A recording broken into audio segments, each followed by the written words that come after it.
Okay, so does this sound like you?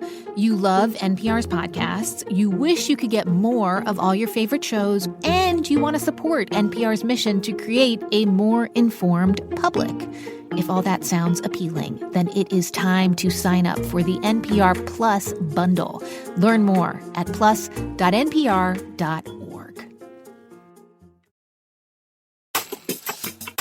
What's good? You are listening to Code Switch. I'm Gene Demby. When I was growing up, my mom always had this thing about the cops. And I don't know if she knew she was like transmitting that thing to me. Several of her friends died after random encounters with the police. One was shot by the police. One died in police custody mysteriously. And so I got the message from a very young age that the police were these agents of chaos. And basically anything was on the table if they were around and wanted to escalate a situation.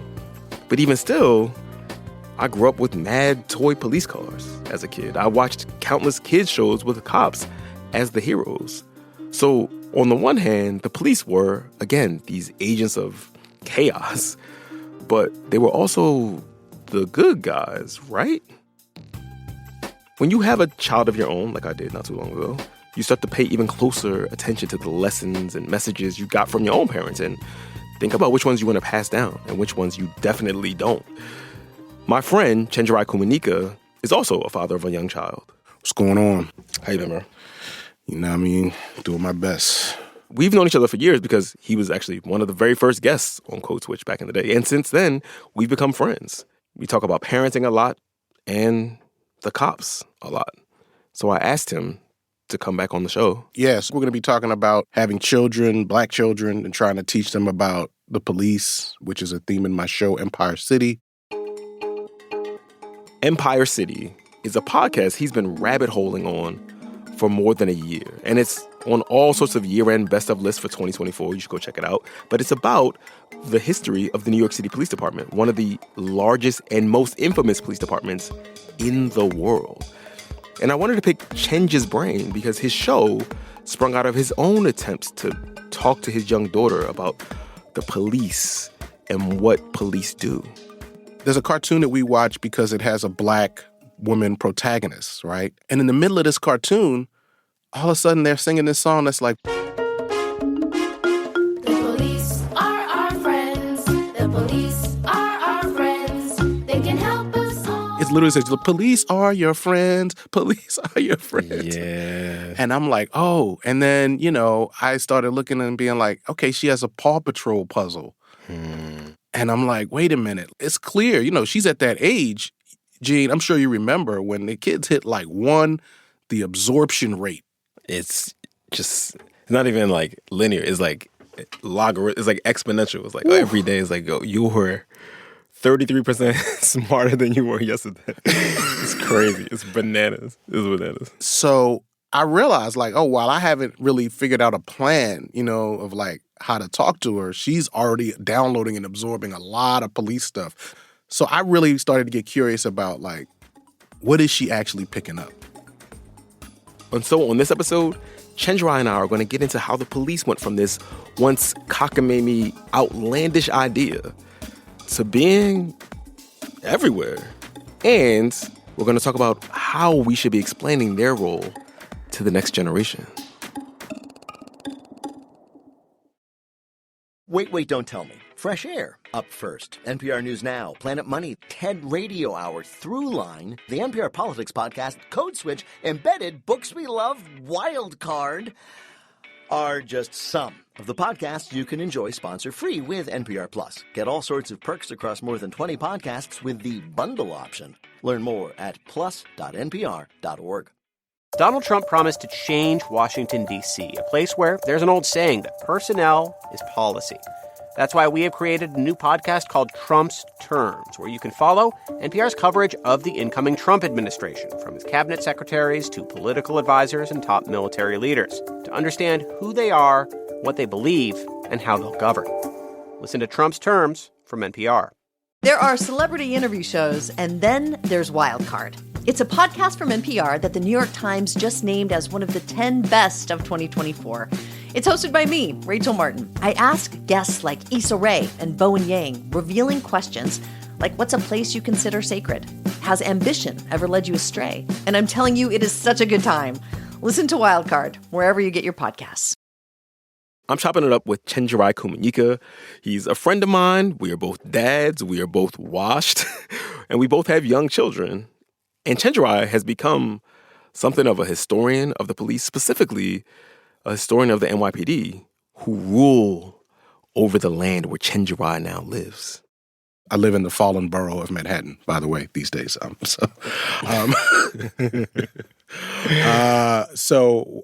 I walk my daughter home from school. Like, she likes to ride her scooter, which also works for me because I walk fast. You know what I mean? Right. It's probably bad parenting on my part, making my child keep up with my pace. She got a helmet though, right? Via scooter. Yeah, she sometimes wears a helmet. Wow. I'm judging. They don't make these helmets for black kids' hair, man. That's my excuse.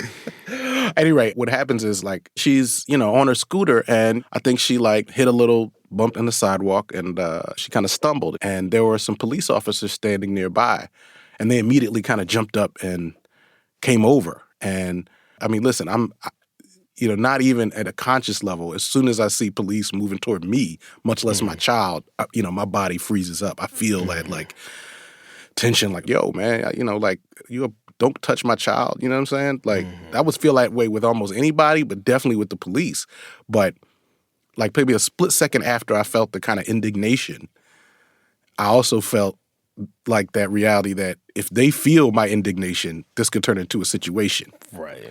So, and I also don't want her to freak out, right? So they just kind of like knelt down and said, "You all right? You're good?" Like, she was just scared, like, kind of, I think she actually backed behind me. And I said, I think she's okay. And they're like, "Okay, cool. All right. You're okay? All right." And then they're like, cute glasses or whatever. They said a little thing. And then the police walked away. And so later, she said to me, I was scared of those police. I didn't want the police to take me. And I have a habit, because I've been producing this show. This is bad parenting choices number 2. I have a habit of recording my daughter when she talks about police, because I'm really just trying to understand and capture these moments where she's forming her understanding of what the police do in a really raw and real way. So I pulled out the little, thing on my phone, and I was just like, what are you scared of? And she kind of said, they were standing in a circle and I didn't want them to take me to jail. So I try to be really specific when I'm answering her. I don't say the police aren't going to take you to jail for falling down on your scooter because they're here to help you. What I say is, I think those police officers wanted to help you. You see what I'm saying? Yeah, exactly. Which is just, so to me, it's like I'm just trying to describe what happened without adding the ideology in. You mean? Which is incredibly hard. Yeah. Part of the tension, obviously, is she's asking me a question that, if I'm being honest, I can't actually reassure her. Like, you hear me, like, in the tape, you'll hear me lie and say, if the police take me, I say, well, Daddy won't let that happen. What if it does? Huh? What if it does happen? We're going to do our best not to let that happen to you, okay? I don't want you to worry about that, okay? That's one time where I just choose to lie, because, there's no other way. Like, what am I going to say, right? Chenj, I'm surprised I never asked you this before, but what was the earliest experience with the police that you can remember that you had? The most concrete experience I remember with the police, I was in Baltimore, and my friend David and I were coming home from school, and we just started to kind of like race each other down for a particular part of the block. Just like, we're going to run. We're going to run, yeah. So we just kids, we running, and then out of nowhere, a cop car just shows up, and they just kind of, they did the thing. They put us up against the car. They grabbed us. We were maybe 6th or 7th grade, and they, spread us out on the thing and patted us down, and were looking to see if we had stolen something. And I just remember looking around for an adult, because I was like, how can they do this? You know what I mean? How can you just stop me like this? But you're also running, so Well, where were they running from? Yeah. Right, yeah, Where they so running where to? you running, they asked us a few questions and you just had to kind of submit to it. I mean, where you're like a kid, right? And this is a whole adult with a gun, multiple adults with a gun and handcuffs. So we let them take us through that thing and search us. And then they asked us if we knew anything about this thing that had been stolen. Of course we didn't. Mhm. Then they let us go. And I remember how we were walking home because we were like really conscious of not running the rest of the way home, even if we were playing. And then a few seconds after I walked into the house, the police knocked on our door. Whoa. And my mom answered and my stepfather. And then I remember that, like, they said to my stepfather, like, they were like, we just, looking for somebody, saw your son run in here. And he said, of course he ran in here because he lives here. I remember that. Mm. After that incident, my mom was frustrated. It kind of felt like my mom was frustrated at first, kind of like At saying, you? Yeah, but she wasn't. I knew at that time that she was actually mad at, like, America for being trash, you know what I'm saying? And like mad at the police. But she was kind of like, wow, y'all gotta be careful, you know what I'm saying? Right. Don't play. Reminds me of, is it Wanda Sykes who had where she would say, like, she was like, when I was a kid, the worst thing you could do was play. Stop playing. You playing again? You always playing. Stop. Oh, man. So I think with my daughter and Yola, the police conversation was like a lot of conversations that I talk about with my wife in the abstract. Like, we're like, one day we're going to have to talk to her about holidays. One day we're going to have to talk to her about, like race and ethnicity and all these other things. Not realizing that, like, this stuff is already here, We hadn't really figured it out. And then I think I realized that every time I was dropping her off at school, there's a police officer right there. Oh, my God. Like in her school? In her school, yeah, they have at the front desk, And they're like friendly, school cops. Not to mention, you're on the subway and you see the police there. There's messages coming out. The NYPD is here. This is like, I'm surprised we haven't talked about this either, but I remember when me and Kay, my wife, when we first brought our son home from the hospital, like we're in the fugue state of having a newborn, right? Like, yes, we're freaking out about, make sure our kid is okay. Like, is he breathing before? So we're freaking out over the baby, but he's in the bassinet in the front of our house, right? Mm-hmm. And on our corner, so maybe not even like 30 yards from the front door, police SUV will be parked every night from the time the sun went down till about 4 a.m. And they would have their red and blues flashing. So they would literally have them flashing all night. Just flashing all night. It was annoying on a few levels, but the thing that was wild was like, we got this little baby, not even like 10 pounds, right? And the whole front of the crib is like blink, blink, blink, blink, blink, blink, blink, like red and blue all night. So it's annoying on just like we're trying to figure out how to keep a baby asleep. But also it was on this like sort of stepping back for a second. It's like, damn, man, like the police are already part of the landscape of his life, right? In this way that is... The geography, everything. Yeah, like in this way that is like particular to inner cities, like, you know what I'm saying? Particular to cities. It's like, it almost feels like in his first hours home, already that input is there. I mean, it's not, it's, you know what I'm saying? The colors, the lights. It's like, woo. Right. I mean, he might not, he'll think he's just learned how to see. You know what I'm saying? Like, he's just, right. Woo. The thing is, if you know my work, you know that part of my work is learning about police, helping people to think critically about the police, to think critically about safety, right? And so a lot of times when I'm talking to someone or someone asks questions about the police and I start that conversation, I'm really curious to hear what they say, always curious about what information people have, particularly the information that challenges what I might believe to be true. But, there is also a part where I'm aware that, so few people really understand the history or function of the police in any kind of systematic way. I mean, so most of the conversations I have, people are like, well, there's harm in the world, right? They accept the basic idea that police are there to stop harm from happening and to protect us. So a lot of times when I'm having a conversation with an adult about this, I'm thinking about hearing them, but also introducing the information that will allow us to have a smarter conversation, like getting them to understand, like, historically, that's just not the case, right? That's not how this institution started. But when I'm confronted with my daughter, what I realize is, oh, wow, if she actually comes to believe the thing that my work has kind of illustrated. Right, exactly. About what the Exactly. police, where they come from and what they actually do. She's going to be like terrified. Like that would be like probably a horrible Every thing day, for her yeah. development, for her sense of security, because at 4 years old, she's going to have to accept that, oh, wow, so this group of 30,000 plus people that I see around me is not primarily interested in my safety and might even in many cases have a reason to harm me or harm our family or take me away from you or separate us or those kind of things. So like that's the real puzzle with my daughter, right? It's like as an answer, I can't even proceed the way I would proceed with almost anyone else. Right. I was thinking about this the other day. Like, is the conversation with my son supposed to be like, am I supposed to talk about the police like I'm talking about cigarettes or something? You know what I mean? Like, hey, you should be mindful of keeping your distance. Like, any contact with this is bad. It's potentially it's potentially bad for your health and maybe even fatal. Right. I both want it to be age appropriate because I don't want him to be scared, right? You know, he's like at the age where he's starting to get scared of monsters and stuff like that, right? Right. But I also want him to, you know, be able to like move through the world without this sort of anxiety, you know? Yes.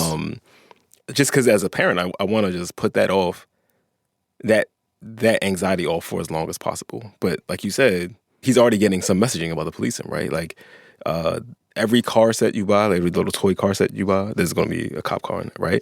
By the time they even like have the words to talk about these things, they probably already have a bunch of ideas about the police being the good guys, right? One really interesting example is in one of those clips I sent. Well, what do the police do when we go too fast? My daughter asked me, what happens if the police pull you over for driving too fast? We were talking about driving, and then I think I might have slipped up and said, if they get, you know, if you went too fast over the speed limit, some police officers will give you a ticket. But if they're angry, you know, sometimes police officers don't always do the right thing either. Sometimes people don't do the right thing. Sometimes police officers don't do the right thing. So what do they do when they don't do the right thing? They kill people? They kill people? Sometimes, but They kill people? Sometimes they kill people? yeah, sometimes, but How do they kill people? That's way more than... I was rapidly trying to think about how to get out of the conversation, right? Right. How do they kill them? well, you know, I think I think you shouldn't. I don't want you to worry about that right now. I want you to worry about going to school and having fun with your friends, and when you drive, you know, later you're going to learn to drive, and it's good to follow the speed limit just because you don't want to hurt people with your car. You know what I mean? So when you learn to drive, oh, look at this car, and you know, look how small this car is.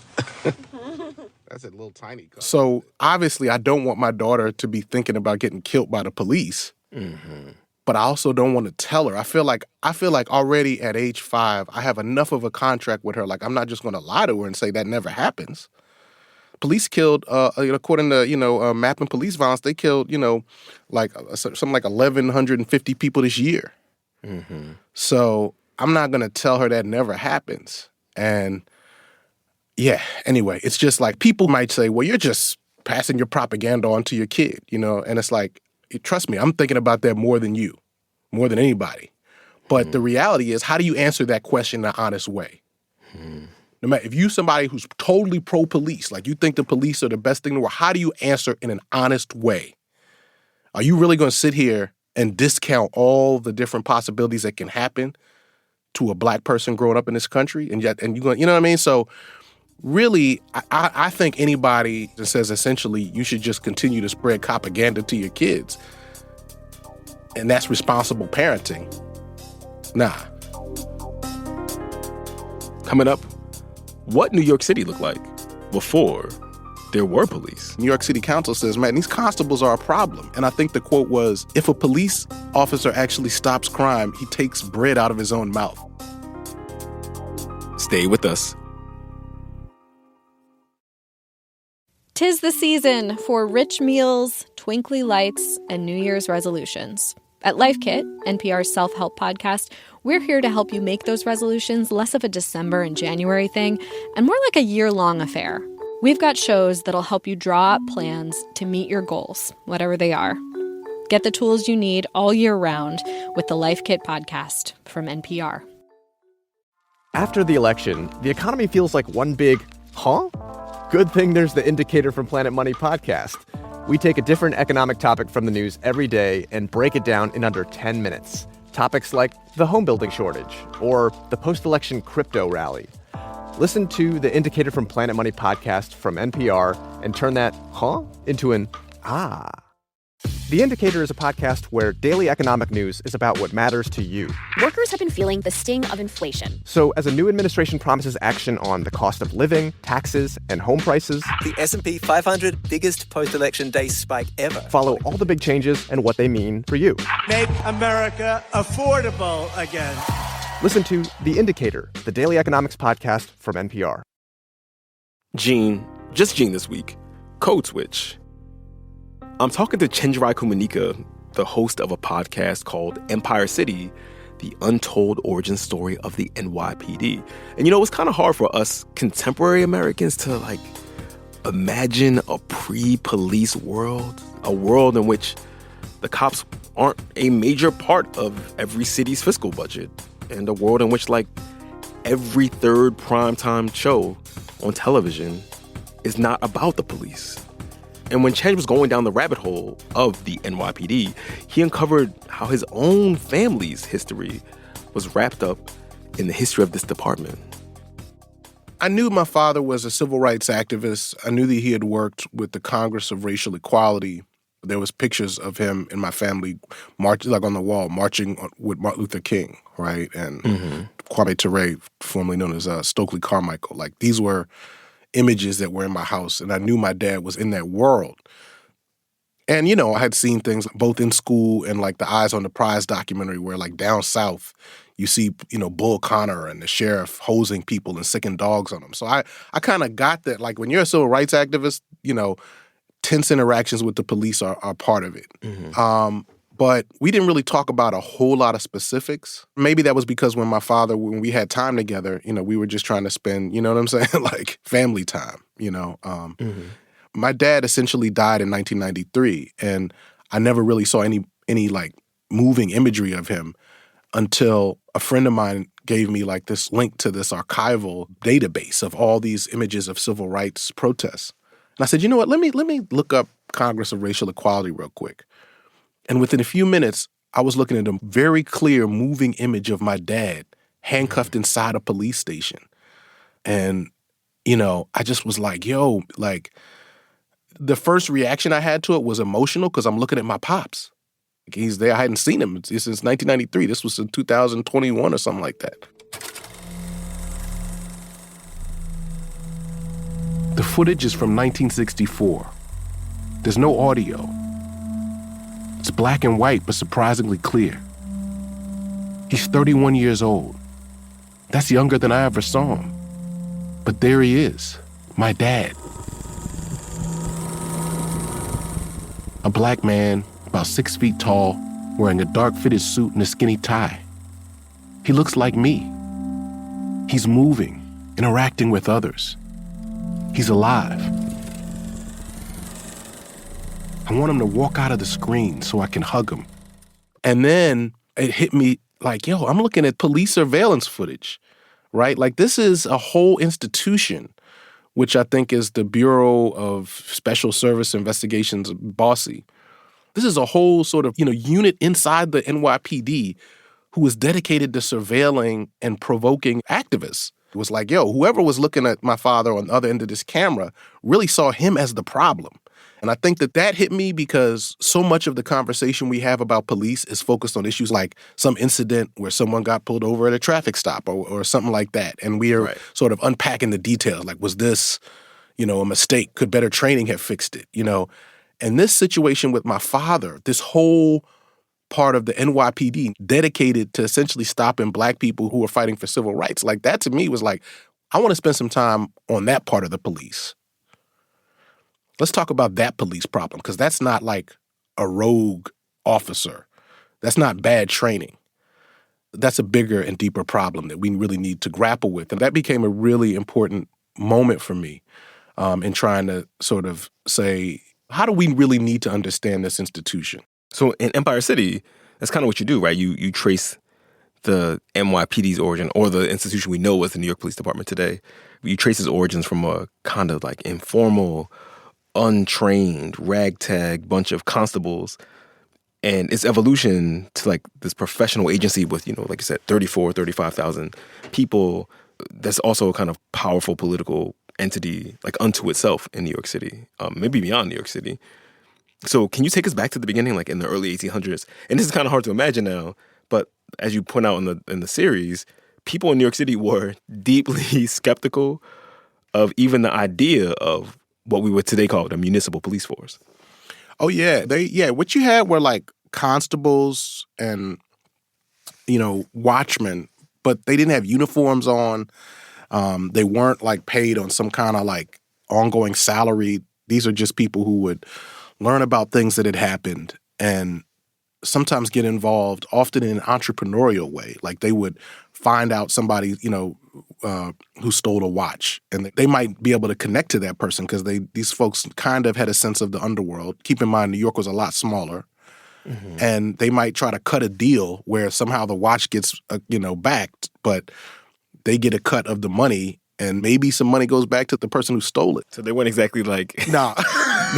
they were not exactly like not in the business of criminality, right? Like, no, I mean to be, and actually, not to nerd out, but there was a city council document. The city council was aware of this problem. Like there's this document, the New York City Council says, man, these constables are a problem. And I think the quote was, if a police officer actually stops crime, he takes bread out of his own mouth. It's something like that.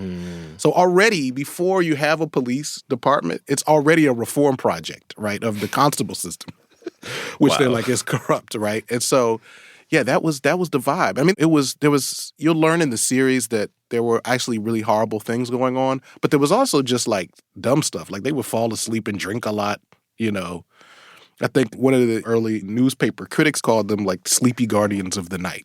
But you said these were not salaried people, right? And so they weren't being paid by the city in any sort of like formal way. So you talk about one person in particular named Tobias Boudinot. So who was Tobias Boudinot, and what was the kidnapping club? Well, Tobias Boudinot was a constable who, period I'm looking at is like late 1820s, 1830s, and he's broke, right? He's broke. Being a constable doesn't pay that well. It's not respected. Remember, New Yorkers are skeptical. They don't really want a strong police force. In 1830s, you're not that far out from the Revolutionary War. And they remember what it was like to have uniformed soldiers walking around with guns and they can detain you. And they did. They locked people in sugar house prisons. So when politicians were like, you know what we really need to keep New York safe? An armed, uniformed, kind of like mini army of which, politicians will have control of. People was like, oh, hells no, And so for Tobias Boudinot, you're sort of someone who doesn't have a uniform. You're not really respected. And, you're not really fully salaried. So he had to come up with a side hustle. And unfortunately, his side hustle involved kidnapping free Black people and sending them into slavery. So he was one of the first people, but not the only person, involved in this sort of like evolution of the constables into basically like bounty hunters, racist bounty hunters.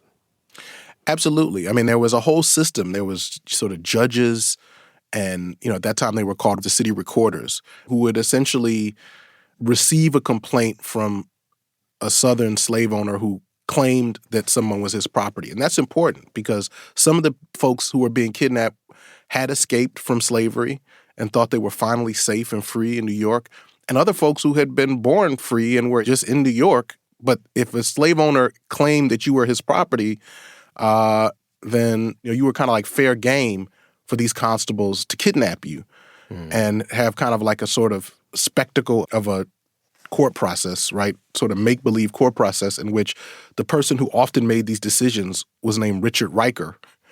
That like as in Rikers Island Rikers. Exactly. I mean, that institution did not yet exist, but it's part of that same family. And you see kind of what the family business was there. Right. But at that point, it was kind of a sort of side hustle. It was a thing that was happening. No one was stopping it from happening.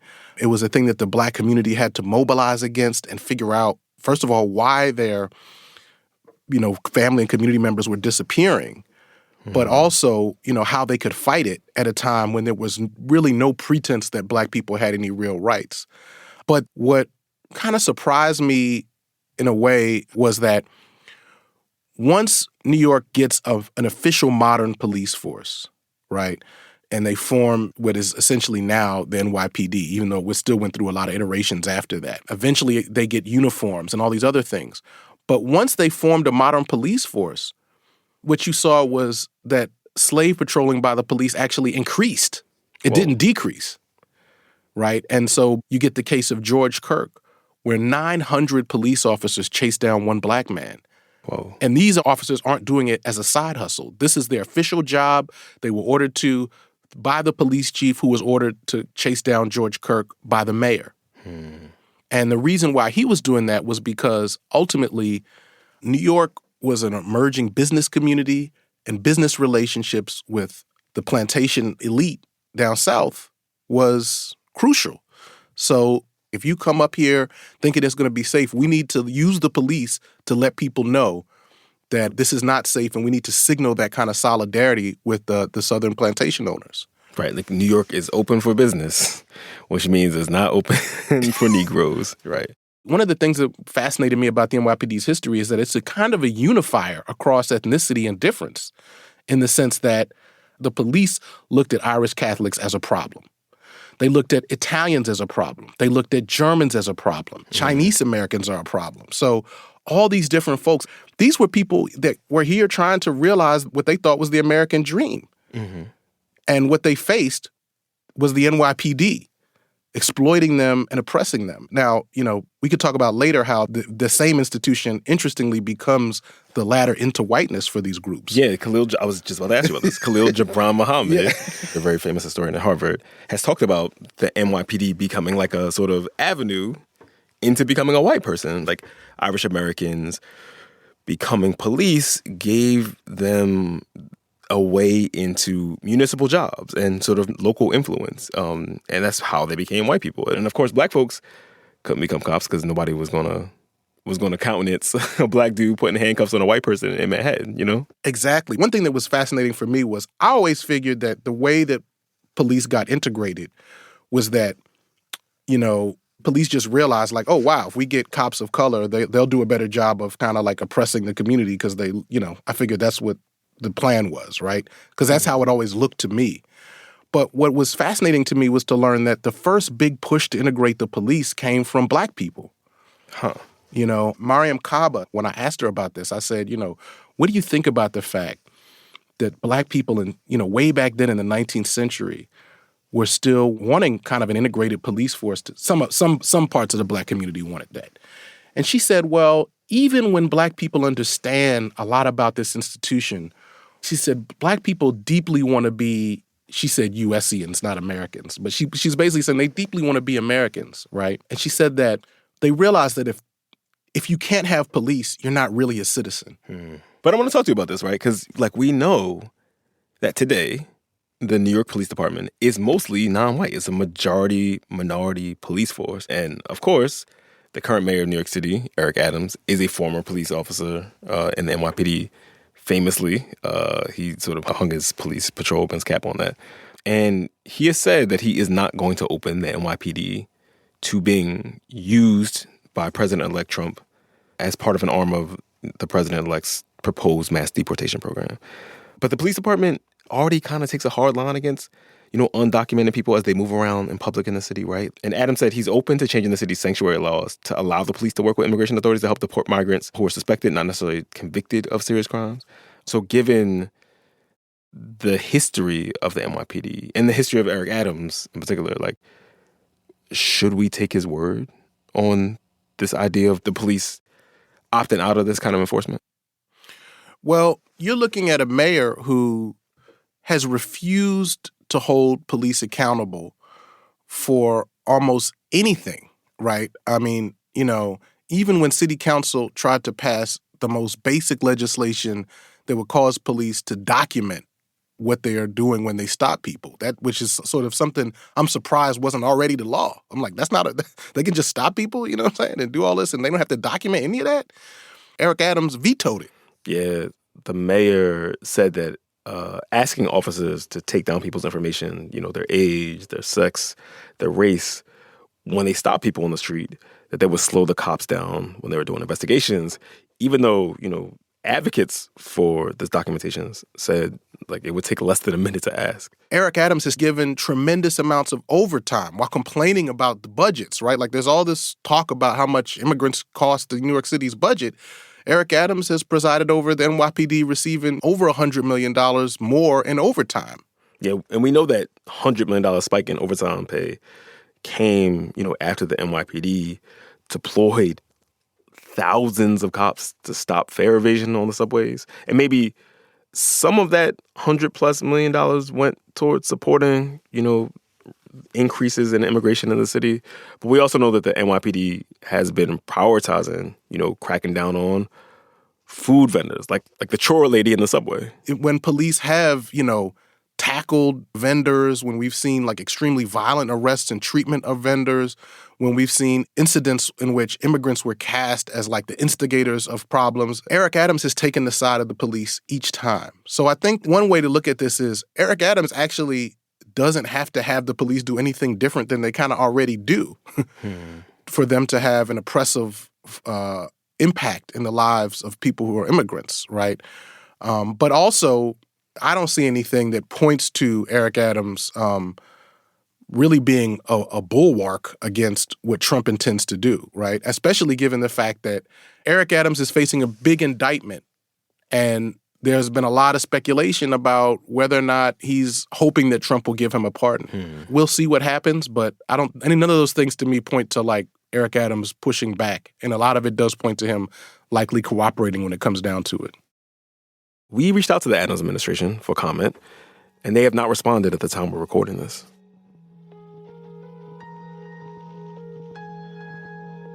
I know that there's probably some immigrant families right now who are wondering if their child will be taken out of school. Is school going to be a safe place, right, from whatever might go down? And in a way, it takes me back to some of the stories that we explore in Empire City, where there were kids, there were black children, that were taken right out of school. Police were right there. A sheriff came in with someone who represented a plantation owner, took that child right out of school. I believe the child's name was Henry Scott. And so now his parents had to figure out where he's at. Oh, my God. And, I don't want to argue that that's the same as what's about to go down, but I think there's some continuities that we worry about. And I'm not sure how to prepare my daughter. I don't know, Gene. The best I can do is to say, whatever she sees, whatever's there, I'm going to try to describe it in an honest way to her.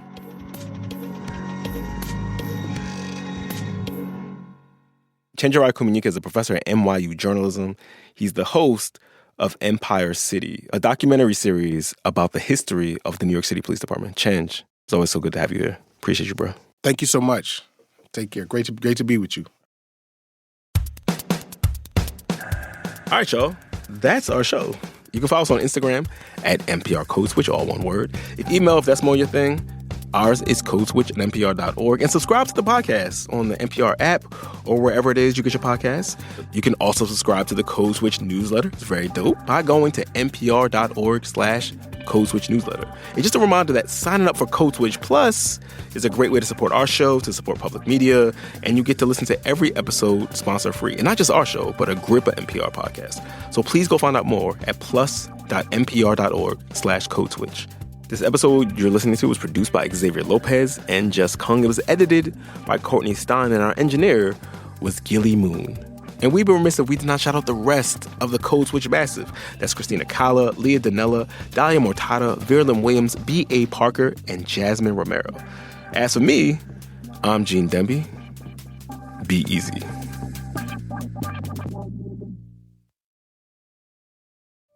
Every weekday, Up First gives you the news you need to start your day.